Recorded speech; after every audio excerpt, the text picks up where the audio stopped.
बिस्मिल्लाहिर्रहमानिर्रहीम। अस्सलाम वालेकुम स्टूडेंट्स।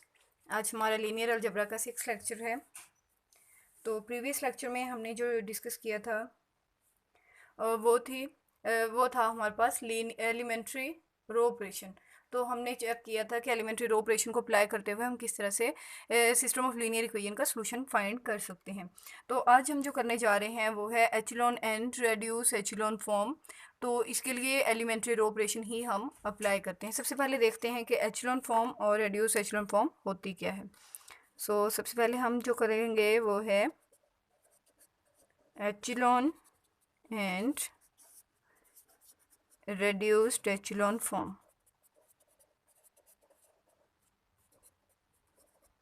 तो इससे पहले एचेलॉन या रेड्यूस एचेलॉन फॉर्म पढ़ने से पहले हमें पता होना चाहिए कि लीडिंग एंट्री क्या है। पहले डेफिनेशन करते हैं लीडिंग एंट्री की, ताकि हमें पता चल जाए कि लीडिंग एंट्री है क्या। पहले इसकी डेफिनेशन करते हैं। In any non zero row, in any non zero row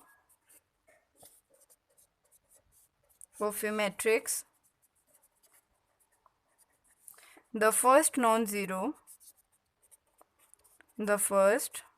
non-zero entry is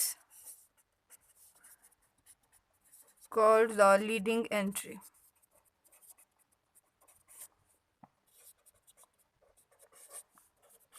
Leading entry of that row। किसी भी मैट्रिक्स में जो सबसे पहली नॉन ज़ीरो एंट्री होती है उसको हम उसी रो की जो है लीडिंग एंट्री कहते हैं। The zeros before the leading entry, अगर लीडिंग एंट्री से पहले कोई ज़ीरो आ जाए, ये तो हम बात कर रहे हैं नॉन ज़ीरो की। The zeros before the leading entry of a रो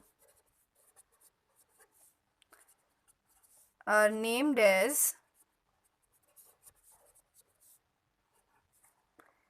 इनको हम कहते हैं लीडिंग ज़ीरोज़।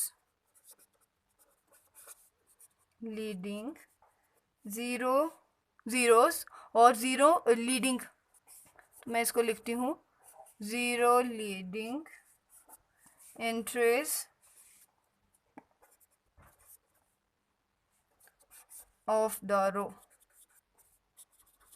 अच्छा, लीडिंग मैंने 2 दफ़ा लिख दी है। चलें जी, इसको हम रिमूव कर देते हैं। अगर हमारी जो लीडिंग एंट्री है उससे पहले किसी भी रो में ज़ीरोज़ आ जाते हैं तो उन ज़ीरोज़ को हम कहते हैं लीडिंग ज़ीरो एंट्रीज़ और ज़ीरो लीडिंग एंट्रीज़ भी कहते हैं। तो जो हमारी नॉन ज़ीरो नंबर होता है या एंट्री होती है किसी भी रो में, किसी मैट्रिक्स की किसी भी रो में, जो सबसे पहली नॉन ज़ीरो एंट्री होती है उसको हम कहते हैं लीडिंग एंट्री। अगर इससे पहले कोई ज़ीरो आ जाए तो उसको हम लीडिंग ज़ीरो एंट्रीज़ कहते हैं। वो इसमें जो है वो एचेलॉन फॉर्म या रेड्यूस एचेलॉन फॉर्म में हम उनको जो है वो इंक्लूड नहीं करते। अब एचेलॉन फॉर्म है, तो एचेलॉन फॉर्म की हम डेफिनेशन कर लेते हैं कि what is echelon form. Echelon form of a matrix. तो एचेलॉन फॉर्म के लिए किसी भी ऑर्डर का हमारे पास मैट्रिक्स हो सकता है m/n का। तो उसमें एचेलॉन फॉर्म जो है वो उसमें मैं इसकी डेफिनेशन तो नहीं करवा रही, जस्ट मैं आपको इसको एग्जांपल से बता देती हूँ कि हम एचेलॉन फॉर्म जो है उसको किस तरह से बनाते हैं। वहीं पे आपको डेफिनेशन होप्स हो के क्लियर हो जाएगी। तो लेट्स सपोज ये हमारे पास इस तरह की सिचुएशन है 1 0 0 2 0 0 -3 1 0 2 2 एंड 1। तो ये हमारे पास है echelon form of a matrix. अब देखें एचेलॉन फॉर्म की डेफिनेशन के अकॉर्डिंग क्या होता है। सबसे पहले तो हमारे पास जो लीडिंग एंट्री है उसको हम 1 बनाते हैं। 1 हम अपनी सहूलियत के लिए बनाते हैं, ज़रूरी नहीं कि वो 1 ही हो, नॉन ज़ीरो एंट्री होनी चाहिए कोई भी। तो जब हम एलिमेंट्री रो ऑपरेशन अप्लाई करते हैं, जैसे कि मैंने प्रीवियस लेक्चर में भी बताया था कि वहाँ पे हम 1 बनाते हैं अपनी आसानी के लिए, ताकि हम इसको ईजिली नेक्स्ट प्रोसीड कर सकें, ऑपरेशन जो है उसको आसानी से अप्लाई कर सकें। यहाँ पे भी हम अपनी आसानी के लिए इसको 1 बना लेते हैं लीडिंग एंट्री को। अब यहाँ पे देखें फर्स्ट रो की लीडिंग एंट्री कौन सी आ रही है, क्योंकि नॉन ज़ीरो फर्स्ट इसमें जो एंट्री आ रही है वो 1 है, इसलिए 1 ही इसकी लीडिंग एंट्री है। अब हम चलते हैं सेकंड रो में। सेकंड रो में चेक करते हैं कि इसकी लीडिंग एंट्री कहाँ पे आ रही है। पहले दो जीरो आ रहे हैं, फिर जाके इसकी लीडिंग एंट्री आ रही है विच इज़ 1। सो जो लीडिंग एंट्री से पहले जीरोज आ रहे हैं इसको हम क्या कहेंगे, लीडिंग जीरो एंट्रीज। लेकिन लीडिंग एंट्री हमारे पास ये 1 ही रहेगी।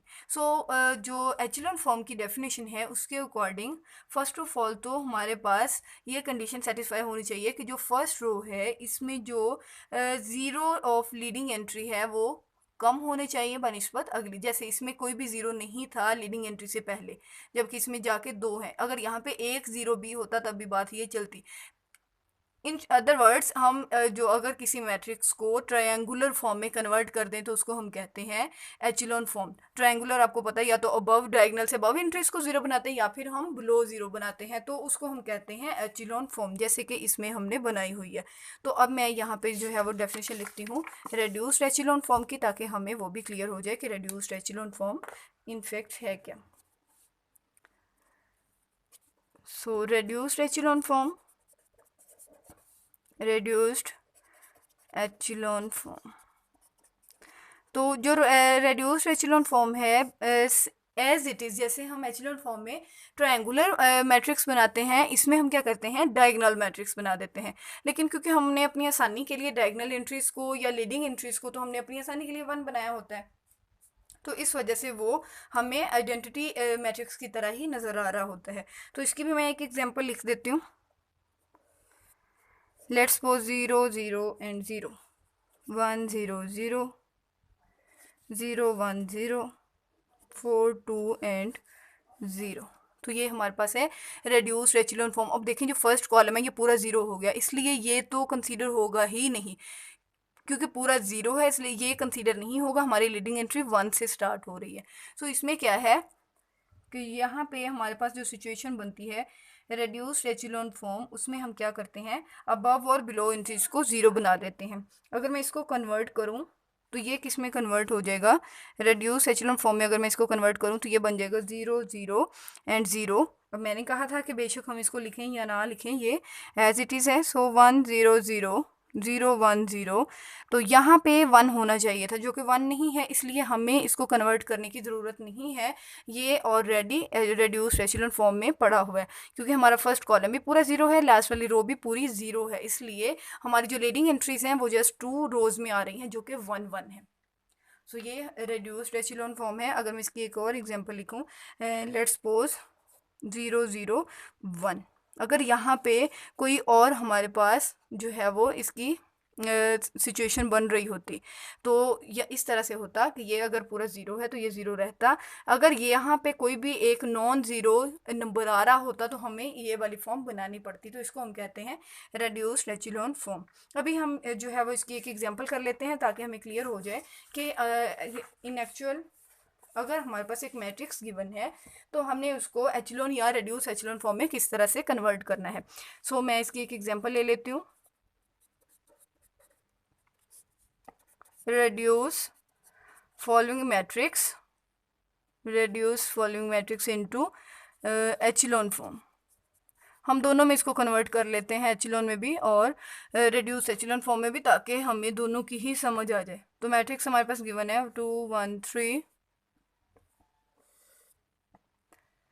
3 -1 1 -1 2 3 9 -3 एंड 2।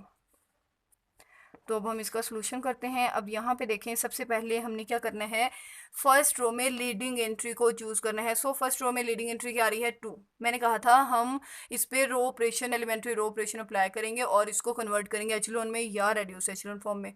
अब क्योंकि हमारे पास जो पहली एंट्री या लीडिंग एंट्री है वो 2 आ रही है, तो 2 को हैंडल करना ज़रा जो है वो मुश्किल हो जाता है, तो इस वजह से हम इसको 1 बनाने की कोशिश करते हैं। तो मैं इसको 2 से डिवाइड कर देती हूँ इस पूरी रो को, लेकिन मेरे पास यहाँ पे ऑलरेडी 1 पड़ा है सेकंड रो में। सो मैं अपनी आसानी के लिए ये करूँगी कि रो 1 को रो 2 को इंटरचेंज कर लूँगी। सो यहाँ पे हम इंटरचेंज करते हैं रो 1 एंड रो 2 को, बिकॉज अगर मैं रो 1 को जो है वो डिवाइड करती हूँ तो मेरे पास सारी जो है वो फ्रैक्शन आ जाएगी, इसलिए मैंने अपनी आसानी के लिए इन दो रोज को इंटरचेंज कर दिया। जी लीडिंग एंट्री हमारे पास आ चुकी है विच इज़ 1। अब 1 तो बन गया, इन दोनों को हमने 0 0 बनाना है जैसे हमने प्रीवियस लेक्चर में किया था एलिमेंट्री रो ऑपरेशन अप्लाई करते हुए। एज इट इज़ हम इसको भी उसी तरह से प्रोसीड करेंगे। सो रो ऑपरेशन अप्लाई करें। फर्स्ट हमारे पास यहाँ पे क्योंकि लीडिंग एंट्री 1 बन चुकी है इसलिए इसको फिक्स कर देंगे। यहाँ पे सेकेंड रो जो है वो चेंज हो जाएगी। इसमें चेंज क्या आ रहा है, सेकेंड रो में R2 को हम क्या कर रहे हैं, +2 है तो -2 इंटू R1।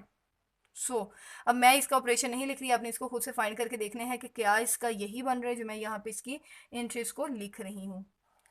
यहाँ पे मेरे अकॉर्डिंग इसमें जो वैल्यूज आ रही हैं वो है 0 और 5 -1 -4 -5 एंड 15। R3 में चेंज करना है सो R3 प्राइम बन जाएगा। R3 यहाँ पे +3 है तो -3, जिसमें हमारे पास लीडिंग एंट्री होती है उसी के साथ हम इसका ऑपरेशन जो है वो अप्लाई करते हैं। इस तरह से यहाँ पे हमारे पास जो वैल्यूज आ रही हैं वो है 0 1 +3 4 3 -6 -3 11 जी। तो अब हम जो है वो यहाँ पे 1 बनाना चाह रहे हैं। अब हम चेक करेंगे कि हमारे पास जो है सेकंड रो उसमें लीडिंग एंट्री जो है वो कहाँ पे आ रही है। तो अगर हम चेक करें तो लीडिंग एंट्री हमारे पास बन रही है 5। तो हमने 5 को अपनी आसानी के लिए कन्वर्ट करना है 1 में। क्योंकि R2 में चेंज आ रहा है इसलिए R1 और R3 को मैं एज इट इज़ लिख रही हूँ। R2 में चेंज आ रहा है which is equal to 1/5 R2। R2 को मैंने 5 से डिवाइड कर दिया। ये मेरे पास बन गई इसकी R2। अब मैंने यहाँ पे क्योंकि ये अब मेरे पास बन गई इसकी लीडिंग एंट्री, अब मैंने इसकी अबव और बिलो 0 बनानी है। मैं पहले जो है वो सिर्फ नीचे इसका 0 बनाऊंगी ताकि मेरे पास पहले एचेलॉन फॉर्म तो बन सके। एचेलॉन फॉर्म बनेंगी तो फिर मैं इसको जो है वो अबव एंट्रीज को भी 0 बना के जो है वो रेड्यूस में कन्वर्ट कर लूँगी। लेकिन अभी फ़िलहाल मैं इसको 4 को 0 बनाना चाह रही हूँ। 4 को 0 बनाने के लिए हम यहाँ पे जो अप्लाई कर रहे हैं उसमें फर्स्ट रो भी एज इट इज़ है -1 -2 -3, इसमें मैंने कोई चेंज नहीं किया। सेकंड में क्योंकि 1 बन चुका है इसलिए उसमें भी कोई चेंज नहीं आ रहा, वो भी एज इट इज़ है। R3 में आपने देखा था कि यहाँ पे हमारे पास आ रहा था 4, +4 था इसलिए -4 R2 में क्योंकि अब लीडिंग एंट्री पड़ी है इसलिए R2 के साथ ये ऑपरेशन अप्लाई करेंगे। इस तरह से ये हमारे पास जो सिचुएशन बन रही है वो है 0 0 1 -1। यहाँ पे आप ये चेक कर सकते हैं कि हमने ये डायगोनल एंट्रीज हैं या लीडिंग एंट्रीज हैं, इनकी बिलो एंट्रीज को हमने 0 0 बना दिया। इस तरह से ये हमारे पास कन्वर्ट हो गया एचेलॉन फॉर्म में। अब यहाँ पे लीडिंग एंट्री 1 आ रही है इसलिए इसको कुछ भी करने की ज़रूरत नहीं है, ये हमारे पास कन्वर्ट हो चुका है एचेलॉन फॉर्म में। अब हम इसको कन्वर्ट करने जा रहे हैं रेड्यूस्ड एचेलॉन फॉर्म में। तो यहाँ पे पहले मैं लिख देती हूँ echelon form of given matrix is. Echelon form में जब कन्वर्ट किया तो उसकी एचेलॉन फॉर्म ये वाली बन गई है जो अभी हमारे पास इसका रिजल्टिंग मैट्रिक्स बना है। अब मैं इसको कन्वर्ट करने जा रही हूँ रेड्यूस्ड एचेलॉन फॉर्म में। रेड्यूस्ड एचेलॉन फॉर्म में कन्वर्ट करने के लिए अगर 1 है तो नीचे 0 है, मुझे ऊपर भी बनाने की ज़रूरत है। इसको 0 बनाने की कोशिश करते हैं। मैं रो ऑपरेशन अप्लाई कर रही हूँ। अब क्योंकि मुझे लास्ट वाली रो में तो मेरे पास ऑलरेडी 0 है इसलिए वहाँ पे 0 बनाने की ज़रूरत नहीं है। यहाँ पे भी 1 पड़ा है इसलिए रो 2 में भी कोई चेंज नहीं आएगा। चेंज जो है वो सिर्फ R1 में आ रहा है इसलिए मैंने R1 को ही सिर्फ जो है वो चेंज करने जा रही हूँ। R1 में क्या चेंज आ रहा है, R1 प्राइम R1 में क्या है -1, ये यहाँ पे 1 पड़ा है प्लस R2 दोनों को ऐड कर देंगे तो ये हमारे पास जो है वो इस तरह से इसकी वैल्यूज आ रही हैं 1 0 1 0। अच्छा जी, अब हमने यहाँ पे इसको कन्वर्ट कर लिया 1 की अबव और बिलो एंट्रीज को 0। अब हमारे नेक्स्ट जो लीडिंग एंट्री है वो ऑलरेडी 1 है इसलिए इसको कन्वर्ट करने की ज़रूरत नहीं है, बट इसकी अबव दोनों एंट्रीज को भी हमने 0 0 बनाना है। अब इनको 0 बनाने की कोशिश करते हैं। अब क्योंकि हमारी जो रो 3 है उसमें लीडिंग एंट्री ऑलरेडी 1 है, उसमें कोई भी चेंज नहीं आएगा, मैंने उसको एज इट इज़ लिख लिया। R2 में रो 2 में यहाँ पे -1 है, इसको मैंने इसको 0 करने के लिए R2 प्राइम आ जाएगा विच इज़ R2 -1 है तो मुझे क्या करना पड़ेगा +R3। +R3 करने के बाद मेरे पास जो इसमें वैल्यूज़ बन रही हैं वो कुछ इस तरह से आ रही हैं 0 +0 1, ये भी 0 और ये हो जाएगा 3 -1 विच इज़ 2। और R1 आ जाएगा यहाँ पे, क्योंकि 1 है, इसको ज़ीरो करने के लिए मुझे करना पड़ेगा R1 माइनस R3। जब मैं R1 माइनस R3 करूँगी तो ये मेरे पास कुछ इस तरह की सिचुएशन बन रही है। तो यहाँ पे आप देख सकते हैं कि यहाँ पे जो हमारा मैट्रिक्स है उसको वो रेड्यूस एचेलॉन फॉर्म में भी कन्वर्ट हो चुका है। सो रेड्यूस एचेलॉन फॉर्म हमारे पास आ गई, reduced echelon form. Reduce echelon form क्या बन गई है, 1 0 0 0 1 0 0 0 1 1 2 -1। अब इसको कन्वर्ट करने की, कुछ भी करने की ज़रूरत नहीं है, बिकॉज हमारी जो लीडिंग एंट्रीज हैं वो भी 1 हो चुकी हैं। लीडिंग एंट्री की अबव एंड बिलो सारी एंट्रीज को हमने 0 0 कर दिया, इसलिए ये बन गई इसकी रेड्यूस्ड एचेलॉन फॉर्म। सो आज हमने जो सीखा है वो है एचेलॉन फॉर्म और रेड्यूस एचेलॉन फॉर्म बनाना। इसके लिए वही एलिमेंट्री रो ऑपरेशन हमने अप्लाई किए हैं जो हमने प्रीवियस लेक्चर में डिस्कस किए थे, जिसकी आपने एग्जांपल्स भी की होंगी, प्रैक्टिस की होगी, तो आपको आज के लेक्चर की समझ आ गई होगी। होप सो आपने आज के लेक्चर को अंडरस्टैंड किया होगा। यही वाले मेथड्स हैं जो हमने नेक्स्ट जितने भी मेथड हमने अब डिस्कस करने हैं उनमें ये रो ऑपरेशन ही अप्लाई होगा। आपने इसकी जो है अच्छे से प्रैक्टिस कर लेनी है। मैं आज भी आपको इसका एक प्रैक्टिस क्वेश्चन दे देती हूँ ताकि आप इसको जो है वो प्रैक्टिस कर सकें, आपको पता चल जाए कि आपने इसको किस तरह से अप्लाई करना है। आप इसको अप्लाई करेंगे तो फिर ये आपके लिए ईजी रहेगा, नेक्स्ट मेथड भी जल्दी समझ आ जाएंगी। यहाँ तक हमने इसको कन्वर्ट कर लिया है। अब मैं देती हूँ आपको एक इसका प्रैक्टिस क्वेश्चन ताकि आप उसको करें। प्रैक्टिस क्वेश्चन में मैं आपको जो मैट्रिक्स दे रही हूँ वो है 1 2 3 -1 0 1 2 7 12 -3 -7 एंड -11। तो इसको आपने जो है वो रेड्यूस में भी कन्वर्ट करना है और एचिलॉन में भी। Convert into echelon form, also reduced echelon form।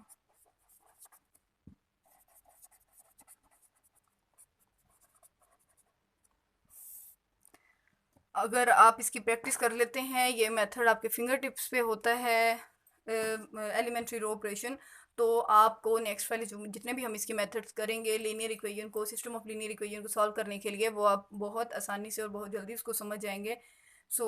उम्मीद है कि आज के लेक्चर की आपको समझ आई होगी। आपने इसकी प्रैक्टिस करनी है। ओके जी, स्टे ब्लेस्ड। अल्लाह हाफिज़।